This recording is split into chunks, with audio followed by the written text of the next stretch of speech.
to the next module in electrons and photons. And students, this is an important 3-mark question that can be asked in your examination.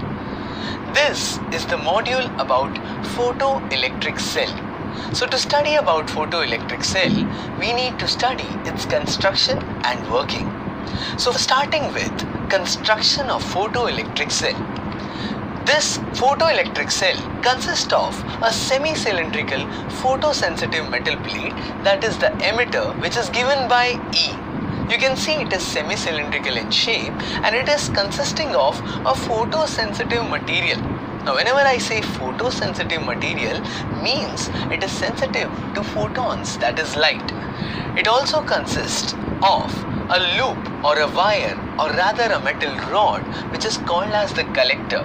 Now collector is made up of a conducting material. It needs to conduct the flow of electrons. So right now we have an emitter and a collector, and emitter and collector both are present inside a evacuated glass tube. Now this glass tube is a quartz bulb.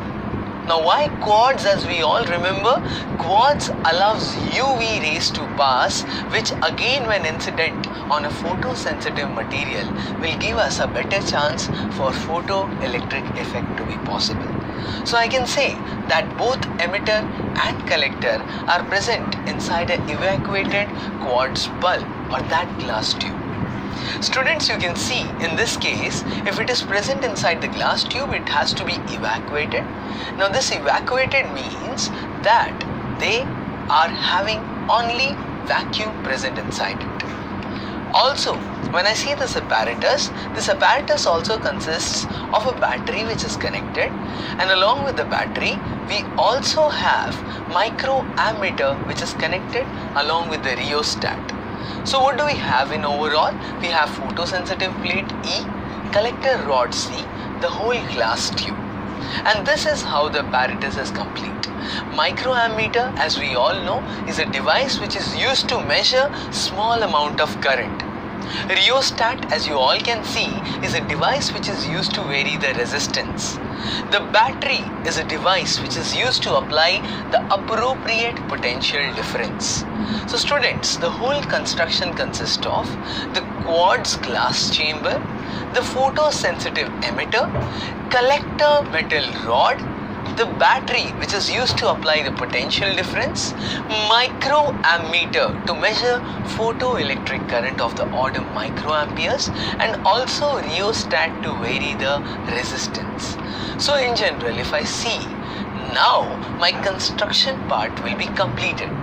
Now when I start about working, I have this apparatus which is there with me, the photosensitive plate, the collector plate, the glass tube, the external battery and microammeter.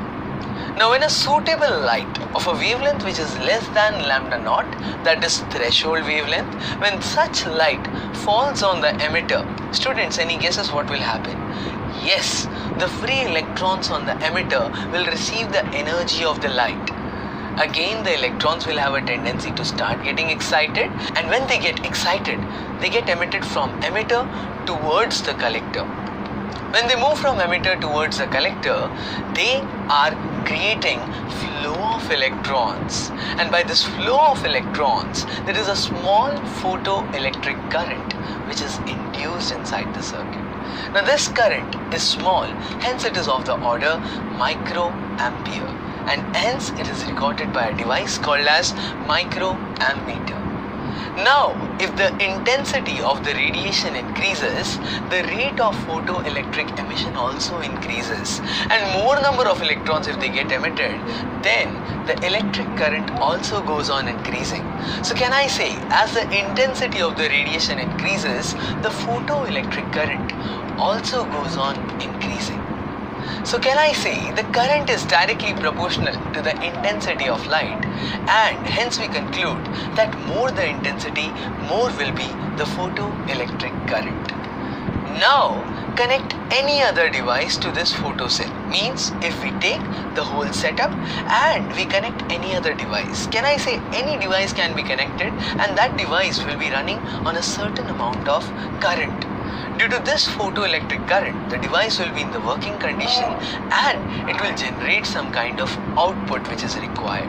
So overall, can I say that photoelectric cell, this cell is a device which converts the light energy into electrical energy. Students, remember, this is the definition of photoelectric cell, which says it is a device which converts the light energy into the electrical energy.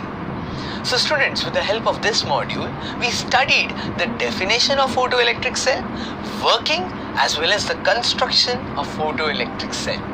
Thank you.